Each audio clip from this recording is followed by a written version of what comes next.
ways to cook adobo, but this pork adobo with Sprite, in my opinion, takes the crown. Its sweet, savory, and garlicky flavors will have you begging for extra rice. I use pork belly for that ultimate melt-in-your-mouth fat-to-meat ratio, but pork hack or shoulder works great too.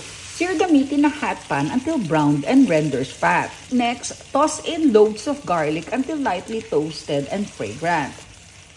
Pour in the vinegar and let it boil uncovered and without stirring for a few minutes to cook off the strong acidity. Now here's a quick upgrade. Add a can of Sprite. It acts as a natural tenderizer and infuses a subtle sweetness that elevates the whole dish. Let it boil for a few minutes to infuse the meat. Add soy sauce, peppercorns, and bay leaves.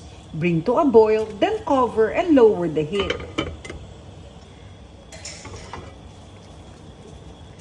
Stir in a generous dollop of oyster sauce for a rich, sweet, savory boost. Cover it back up and simmer until the pork is fork tender.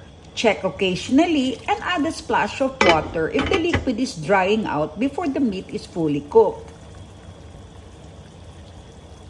Adjust the taste with salt and pepper.